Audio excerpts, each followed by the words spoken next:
tal? ¿Cómo estás? Bem-vindo a nossa classe de espanhol. Eu me chamo Elis Regina, sou assessora pedagógica de língua portuguesa e de língua espanhola do Sistema Positivo de Ensino.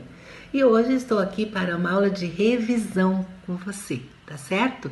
Revisão lá da semana 4. E hoje nós vamos trabalhar com os heterotônicos, vamos com adjetivos e com comparações. Vou pedir para que você pegue o seu material do volume 1, lá do capítulo 1, nós vamos trabalhar capítulo 1 e 2, e vai lá na página 8, tá? Então vai lá, pega o teu material e volta aqui comigo. Bem, você já está aí na página 8, então me acompanhe na telinha. E olha lá, na seção Herramientas, nós temos aí os heterotônicos. Veja que você tem o QR Code aí ao lado da palavra heterotônicos, que você pode acessar também para saber um pouquinho mais sobre esse assunto, tá bom? Não esquece de ir lá e usar o QR Code.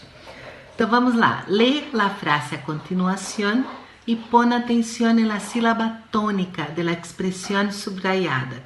Lembrem que a sílaba tônica é a sílaba forte, tá bom? A frase informou que sofria taquicardia cada vez que lo veía, aunque fuera de lejos. Então veja, em português nós lemos taquicardia, a sílaba forte é o dia, né?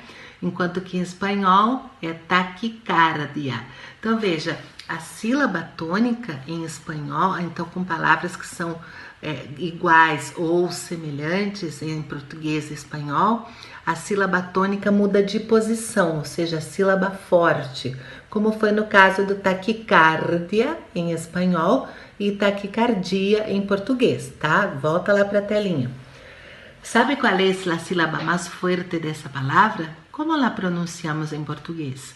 Quando uma palavra mantém a grafia e o sentido semelhantes ao português, pero posee la sílaba tónica distinta. La denominamos heterotônica. Então, veja lá, distinto porque, como eu disse, ela muda de posição a sílaba tônica, né? Então, você não pode esquecer disso.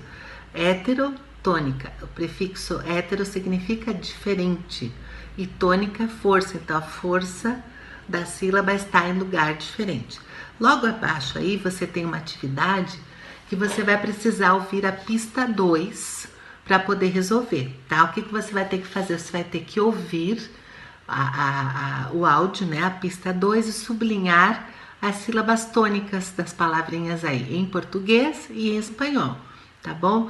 Então eu vou dar um tempinho para você, você vai lá e faz, e eu trago o resultado aqui para você depois, as respostas, tá bom? Vai lá então, na página 8, aí, ok? Espero você. Bem, você conseguiu ouvir o áudio e sublinhou as palavras, então eu coloquei na telinha para você as palavras sublinhadas, as sílabas, né? As sílabas fortes em português e em espanhol, tá? Eu não vou ler todas, por quê? Porque você vai ficar com esse vídeo, então depois você faz a conferência de todas elas, tá bom? Eu vou ler apenas algumas, então me acompanha lá na telinha. Nessa atividade, conoce outros heterotônicos, lê as palavras a continuação e subraya a sílaba mais forte. Em seguida, escucha a pronunciação correta e corrígelas. Então, olha lá, eu vou ler a primeira coluna aqui, as duas primeiras, tá? De português e espanhol, e daí você confere o restante. Em português, academia, espanhol, academia.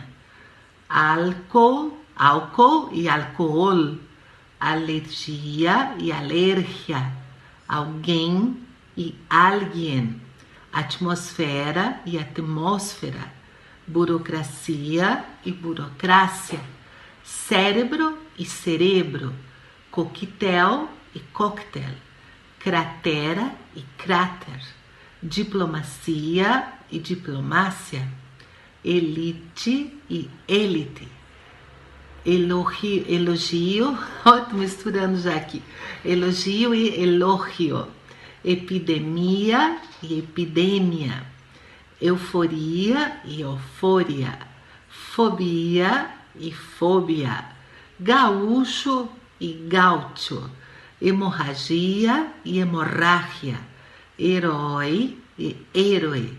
Imã e imã.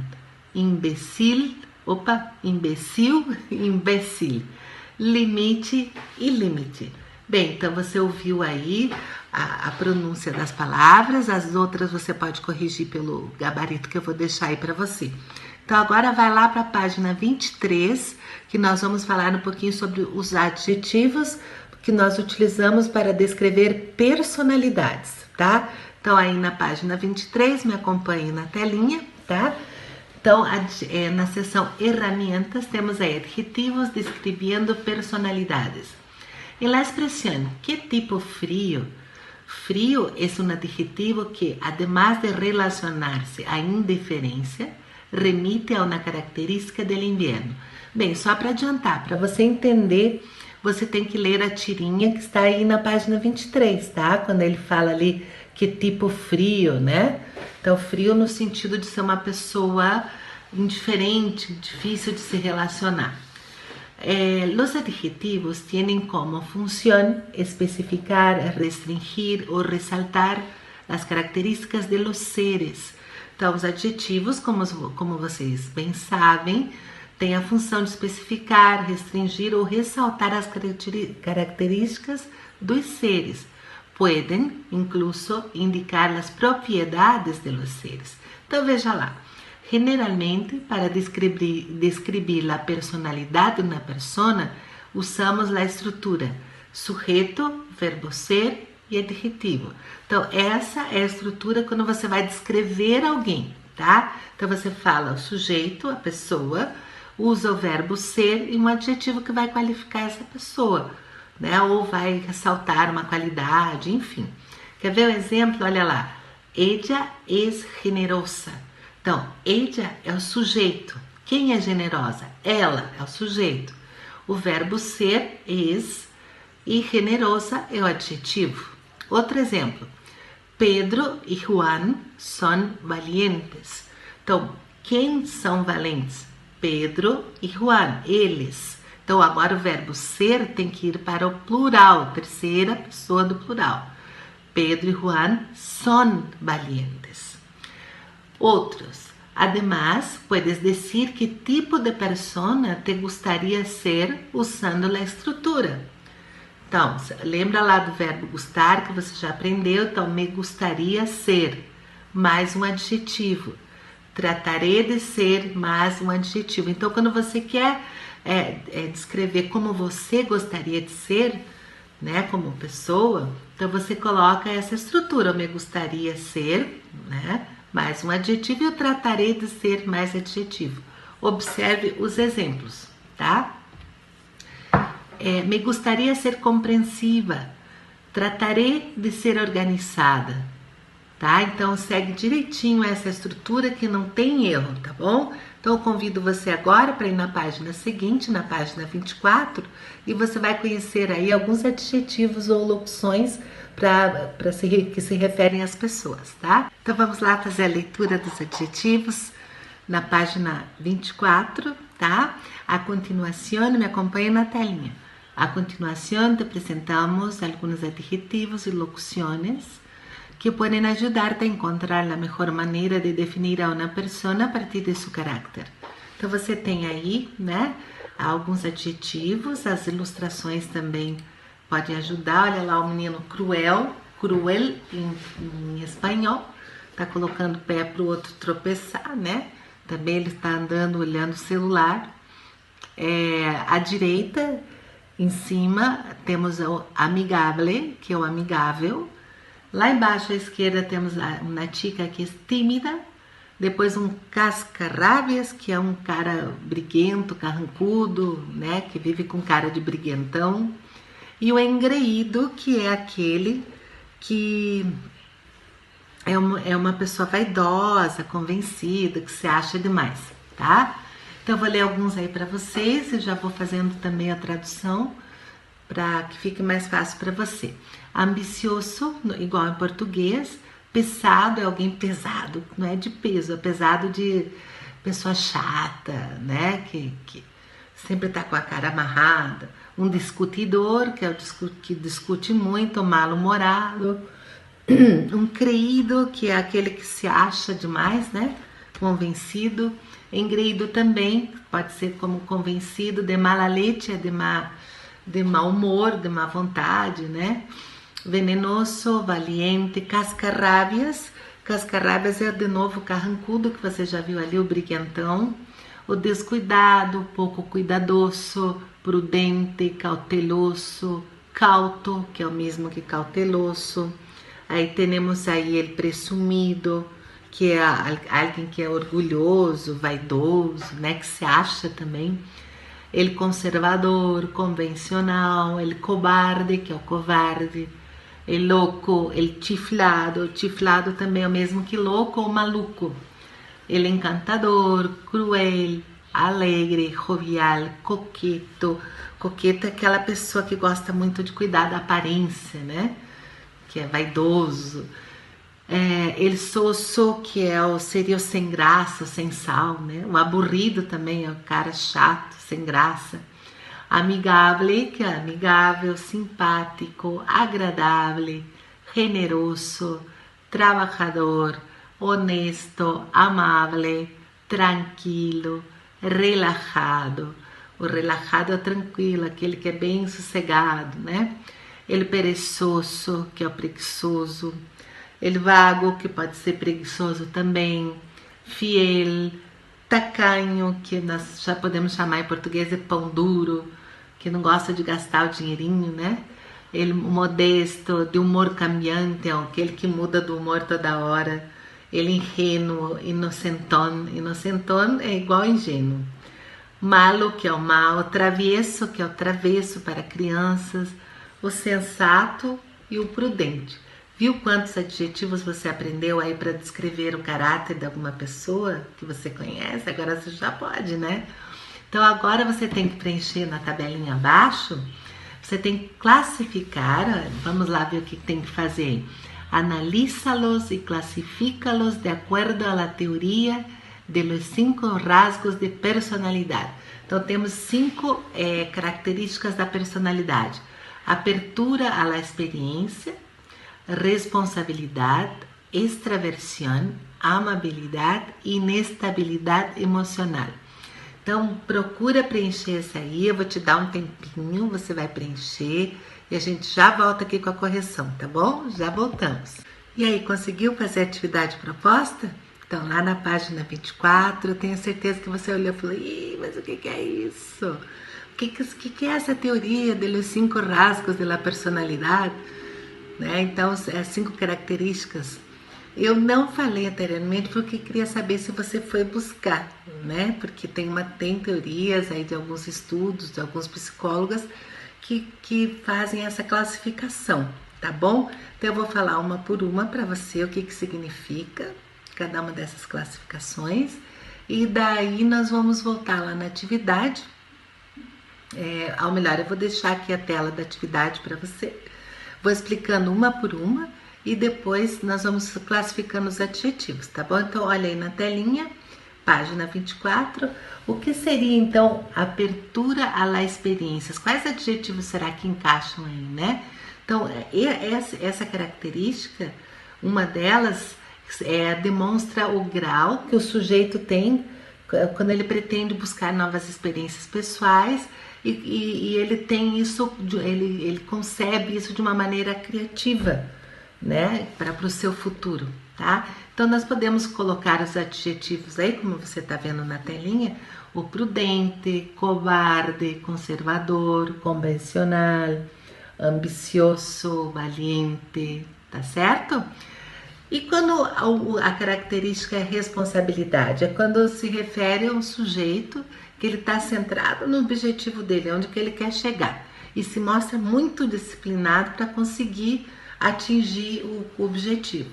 Então nós podemos classificar aí: modesto, tacanho, trabalhador, honesto, descuidado, pouco cuidadoso, prudente, cauteloso, cauto, vago, relajado, perezoso, fiel. Esse da extraversión significa o quê? Define o grau em que o sujeito se mostra aberto com os demais, como que ele se relaciona com as pessoas, tá? E como que ele trabalha, ele tem essa personalidade em diferentes contextos, em diferentes situações. Então ele pode ser aburrido, amigável, simpático, agradável, pesado, alegre, jovial, mal-humorado, presumido, coqueto, tímido. Bueno, a amabilidade que vem agora é o mais tranquilo, mais fácil, né? É o grau que a pessoa se mostra que ela respeita as outras, que ela é tolerante, que ela é tranquila. A pessoa amável é aquela que confia na honestidade dos outros indivíduos, tem vocação para ajudar, enfim. Então, vamos ver quais adjetivos encaixam aí. Então, temos o malo, travieso, niños, encantador, cruel, creído, engreído, de mala leche, venenoso, soso, generoso, amable, fiel, ingenuo, inocentón. E inestabilidade emocional é aquela que a pessoa, quando ela tem instabilidade emocional, né? Ela muda de humor a todo momento. Tanto que nós temos aí os adjetivos sensato, de humor cambiante, louco, chiflado, discutidor, cascarrabias ou tranquilo. Tá certo? Então eu acredito que foi bem tranquilo. Se você tiver curiosidade, pesquisa lá na internet as 5 características da personalidade, você vai encontrar. É bem bacana, né? É uma teoria que foi aí, um estudo feito pelos psicólogos, pela área da psicologia. Então é bem legal se você tiver interesse. Então agora vai comigo lá na telinha, na página 28, e nós vamos dar uma repassada aí na seção Herramientas. Você vai aprender a fazer comparações. Aprender não, porque você vai repassar esse tema que você já viu anteriormente, tá? Então olha lá o diálogo, eu vou fazer a leitura e nós já vamos falar um pouquinho do comparativo e do superlativo. Então, haciendo comparações. Oi, eu sou tão curioso como ustedes. E eu sou menos organizada. Mira, Sole, eu sou mais prática e consistente que Juan. Então veja que nós vamos fazer aí as comparações. Quando hacemos comparações, queremos enfatizar lo positivo ou lo negativo de algunos de los elementos. Por isso, la comparación es muchas veces un recurso argumentativo, ok? Então olha agora a tabelinha que você tem aí dos comparativos. Nós temos comparativo de desigualdade e comparativo de igualdade, tá? Olha, observe bem a estrutura. Quando nós falamos de comparativo de desigualdade, nós temos lá mais e menos, mais substantivo, adjetivo, advérbio, mais a partícula que. Olha o exemplo. Soy mais alta que Letícia. Então vejam que entre o mais e o que nós temos o adjetivo alta. Então, soy mais alta que Letícia. O segundo exemplo, Lucia lê menos livros que eu. Então, nós temos aí entre o menos e o que o substantivo livros. Tá? Então, esse não é difícil porque se parece bastante ao português. Porém, eu quero que você observe o segundo, que é o tan como. Né? Por que eu tenho o tan ali? Esse tan é o tanto. Só que, nesse caso, ele está, que nós chamamos apocopado, né? Ele sofreu uma apócope, porque ele está diante de um adjetivo ou de um advérbio. Então, eu não falo tanto importante, eu falo tan importante, tan bonito, né? Não falo tanto bonito. Então, quando ele tiver, o tanto tiver diante do adjetivo ou advérbio, você tem que cortar o to fora e fica só com o tan. E a estrutura é essa, o tan como. Não é igual ao português que nós falamos tanto quanto. É tan como em espanhol. Observa lá o exemplo. La alimentación es tan importante como la actividad física. Tá? Então você tem aí o adjetivo importante que está entre o tan e o como.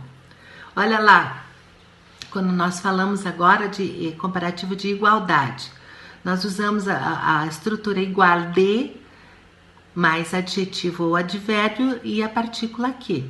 Então, olha o exemplo. El helado es igual de dulce que el chocolate. Então, o sorvete é igual o doce, de doce ou de chocolate, tá?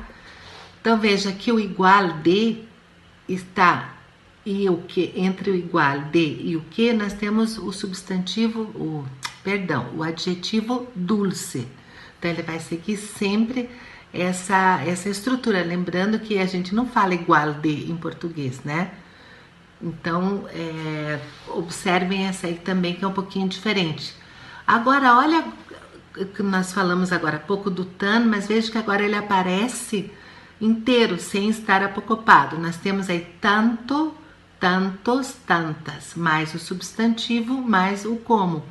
Vejam que ele só pode ficar a palavra inteira sem sofrer apócope, ou cortar aquele pedaço, como você viu antes, quando ele estiver diante de um substantivo. Então, olha o exemplo. Em Madrid, há tantos coches como em Barcelona. Então, por que agora eu não usei o tan, como eu usei lá em cima, no comparativo de desigualdade? Por quê? Porque ele está diante de um substantivo, tá? Então, lembrem-se sempre disso. Ele sofre apócope diante de adjetivo e advérbio. Diante do substantivo, você não corta a sílaba fora, tá bom? E logo abaixo nós temos o superlativo. Então, nós temos o superlativo relativo e o superlativo absoluto. Olha lá, nós temos no superlativo relativo el, la, los, las, tá? Mas, menos, mais adjetivo, mais de. Nossa, que grandão, né?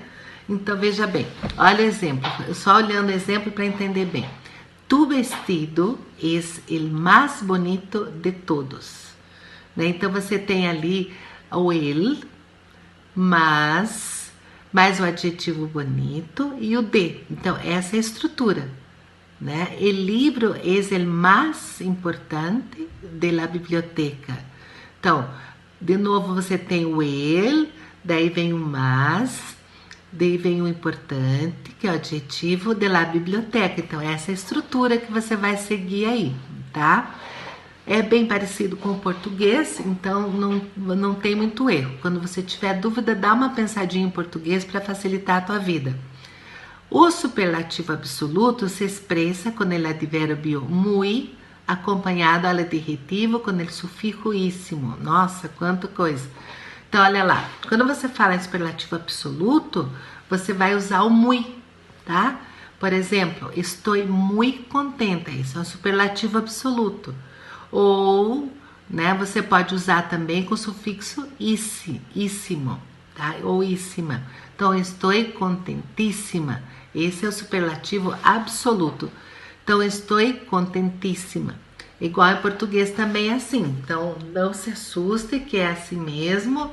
A ideia é que você volte e retome esses tópicos gramaticais, que não são difíceis, aquilo que eu disse para você. Dá uma olhada em português, pensa um pouquinho em português, mas cuidado com aquelas exceções que eu te falei ali do tan e do tanto, né? Você tem que cuidar bastante, tá? Senão não vai dar certo. Volta lá, assiste o vídeo, busca no material, porque lembre-se que isso aqui é uma aula de revisão, então nós estamos repassando as coisas. Como o nosso tempo é curto e a quantidade de matéria é grande, então tem que ser um pouquinho assim, por isso que eu sempre digo para você retomar o conteúdo, tá bom? Então agora nós vamos lá para a página seguinte, na página 30, e você tem uma atividade para fazer aí, que é no Te Toca a Ti. Então olha lá na telinha, você tem aí, identifica duas personalidades de cada uma das modalidades apresentadas. Em seguida, apunta o adjetivo que melhor las descreve e as comparações, tá? Então, eu deixei um exemplo aí para você. Então, você tem as personalidades, como são e comparações. Então, a personalidade del deporte, a Marta, né? Quem que é a Marta? Como que ela é? Como são? Talentosos, comparações. Marta é uma deportista tão talentosa como Federer, ok? Então, você vai ter que usar, isso aí é pessoal, essa atividade é pessoal, você vai tentar fazer essas comparações, pega cada uma daquelas personalidades, né? Por exemplo, de la televisión temos a Fernanda Montenegro, como é talentosa, né? E aí você faz a comparação dela com uma outra atriz ou com uma outra personalidade que esteja ali à disposição para você. Então, esse aí eu deixo para você fazer. Volta lá na página anterior, onde nós vimos a questão das estruturas, das comparações, e olha lá bem a estrutura, como é que você faz. Lembra da dica do português? Esqueci espanhol, pensa um pouquinho em português que vai te ajudar, tá? Logo abaixo aí de novo, nós temos uma dica aí para você, onde está escrito ojo, que é bem importante também, tá?